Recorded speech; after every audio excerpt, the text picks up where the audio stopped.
Ration କାର୍ଡଧାରୀ ସାବଧାନ 1 ଏପ୍ରିଲରୁ ବଦଳୁଛି 5ଟି ବଡ଼ ନିୟମ। ଏହି କାମ ନହେଲେ କାର୍ଡରୁ କଟିଯିବ ନାମ।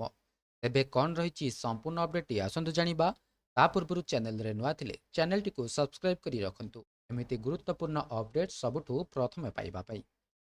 ଯଦି ଆପଣ ଏକ ନୂତନ ରାସନ କାର୍ଡ ବିଷୟରେ ଚିନ୍ତା କରୁଛନ୍ତି କିମ୍ବା ପୂର୍ବରୁ ଏକ ଅଛି, ତେବେ ସରକାର ଏପ୍ରିଲ 1, 2026ରୁ କିଛି କଠୋର ଏବଂ ବାଧ୍ୟତାମୂଳକ ନିୟମ ଲାଗୁ କରିବାକୁ ନିଷ୍ପତ୍ତି ନେଇଛନ୍ତି।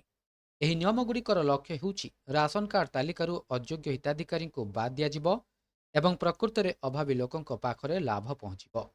ତେଣୁ କେନ୍ଦ୍ର ଏବଂ ରାଜ୍ୟ ସରକାର ରାସନ କାର୍ଡ ବ୍ୟବସ୍ଥାରେ ସ୍ୱଚ୍ଛତା ଆଣିବା ପାଇଁ 2026 ପାଇଁ ନୂତନ ନିୟମ ଜାରି କରିଛନ୍ତି। ତେବେ ଏଥିରେ ଇକେୱାଇସି ବାଧ୍ୟତାମୂଳକ ଅଟେ। ସରକାର ସ୍ପଷ୍ଟ କରିଛନ୍ତି ଯେ ରାସନ କାର୍ଡରେ ତାଲିକାଭୁକ୍ତ ପ୍ରତ୍ୟେକ ପରିବାର ସଦସ୍ୟଙ୍କ ପାଇଁ ଇକେୱାଇସି ବାଧ୍ୟତାମୂଳକ। ଫେବୃଆରୀ 28, 2026 ସୁଦ୍ଧା କେୱାଇସି ପୂରଣ କରିବାରେ ବିଫଳ ହେଲେ ମାର୍ଚ୍ଚ 1ରୁ ରାସନ ବନ୍ଦ ହୋଇପାରେ। ଆପଣ ଆପଣଙ୍କର ନିକଟତମ ରାସନ ଦୋକାନ ଯଥା ପିଡିଏସ୍ ଦୋକାନ ପରିଦର୍ଶନ କରି ଏବଂ ଆପଣଙ୍କର ଆଙ୍ଗୁଠି ଚିହ୍ନ ଯଥା ବାୟୋମେଟ୍ରିକ୍ ପ୍ରଦାନ କରି କିମ୍ବା ମେରା ରାସନ ଆପ୍ ବ୍ୟବହାର କରି ଫେସ୍ ଅଥେଣ୍ଟିକେସନ ଦ୍ୱାରା ଆପଣଙ୍କର କେୱାଇସି ପୂରଣ କରିପାରିବେ। ତେବେ ରେଜିଷ୍ଟ୍ରେସନ ପାଇଁ ଆୟ ସୀମା 1,20,000 ଟଙ୍କା ରଖାଯାଇଛି। ଦିଲ୍ଲୀ, ଓଡ଼ିଶା ଭଳି ଅନେକ ରାଜ୍ୟରେ ବାର୍ଷିକ ଆୟ ସୀମା ଏବେ 1,00,000ରୁ 1,20,000କୁ ବୃଦ୍ଧି କରାଯାଇଛି। ଏହା ବ୍ୟତୀତ ପରିବାରର କେବଳ ବୟସ୍କ ମହିଳାଙ୍କୁ ରାସନ କାର୍ଡର ମୁଖ୍ୟ ଭାବରେ ବିବେଚନା କରାଯିବ। ଯଦି କୌଣସି ମହିଳା ନାହାନ୍ତି, ତେବେ କେବଳ ଜଣେ ପୁରୁଷ ମୁଖ୍ୟ ହୋଇପାରିବେ। ତେବେ କେବଳ ଅନଲାଇନ୍ ପଞ୍ଜୀକରଣ ବୈଧ ରହିବ। ଏବେ କୌଣସି କାର୍ଯ୍ୟାଳୟକୁ ଯିବାର ଆବଶ୍ୟକତା ନାହିଁ। ନୂତନ ରାସନ କାର୍ଡ ପାଇଁ କେବଳ ଅନଲାଇନ୍ ଆବେଦନ ଗ୍ରହଣ କରାଯିବ।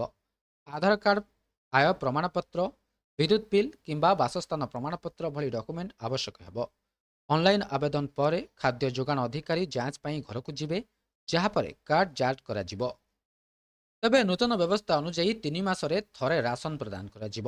ନୂତନ 2026 ନିୟମରେ ଆଉ ଏକ ବଡ଼ ପରିବର୍ତ୍ତନ ହେଉଛି ଯେ ଅନେକ ରାଜ୍ୟରେ ହିତାଧିକାରୀମାନଙ୍କୁ ଏବେ ଏକାଥରେ 3 ମାସର ରାସନ ପାଇବାର ବିକଳ୍ପ ଦିଆଯାଉଛି। ଏହା ଦୋକାନରେ ବାରମ୍ବାର ଧାଡ଼ିରେ ଠିଆ ହେବାର ଆବଶ୍ୟକତାକୁ ଦୂର କରିବ। ତେବେ ଏହି ଲୋକଙ୍କ ରାସନ କାର୍ଡ ବାତିଲ ହୋଇପାରେ। ଯଦି ପରିବାରର କୌଣସି ସଦସ୍ୟ ଆୟକର କିମ୍ବା ଇନକମ୍ ଟ୍ୟାକ୍ସ ଦେଉଥାନ୍ତି, ତେବେ ଆପଣଙ୍କର ରାସନ କାର୍ଡ ବାତିଲ ହୋଇଯିବ। ଯଦି ଆପଣଙ୍କର 4 ଚକିଆ ଯାନ ଅଛି, ଯାହାକି ଟ୍ରାକ୍ଟର ବ୍ୟତୀତ, ଯଦି ଆପଣ ଗତ 3 ମାସ ମଧ୍ୟରେ ରାସନ ସଂଗ୍ରହ କରିନାହାନ୍ତି, ତେବେ ସରକାର ଆପଣଙ୍କ ନାମକୁ ହଟାଇ ପାରନ୍ତି। ଯଦି ହିତାଧିକାରୀଙ୍କ ମୃତ୍ୟୁ ହୋଇଯାଇଛି କିମ୍ବା ସେ ବିବାହ କରି ଅନ୍ୟ କୌଣସି ସ୍ଥାନକୁ ଚାଲିଯାଇଛନ୍ତି, ତେବେ ତାଲିକାରୁ ନାଁ କଟିଯିବ। ଯଦି ଆପଣଙ୍କର କାର୍ଡରେ କୌଣସି ସଦସ୍ୟଙ୍କ ନାମ ଭୁଲ ଅଛି କିମ୍ବା ଆଧାର ଲିଙ୍କ ହୋଇନାହିଁ, ତେବେ ତୁରନ୍ତ ନିକଟସ୍ଥ ରିଟେଲର କିମ୍ବା ପଞ୍ଚାୟତ ଅଫିସକୁ ଯୋଗାଯୋଗ କରନ୍ତୁ। ତେବେ ଏହା ଥିଲା ସମ୍ପୂର୍ଣ୍ଣ ଅପଡେଟ୍ଟି। ଭିଡ଼ିଓଟି ଭଲ ଲାଗିଥିଲେ ଭିଡ଼ିଓଟିକୁ ଲାଇକ୍ କରନ୍ତୁ, ସେୟାର କରନ୍ତୁ ଏବଂ ଚ୍ୟାନେଲଟିକୁ ସବସ୍କ୍ରାଇବ୍ କରିବା ପାଇଁ ଭୁଲନ୍ତୁ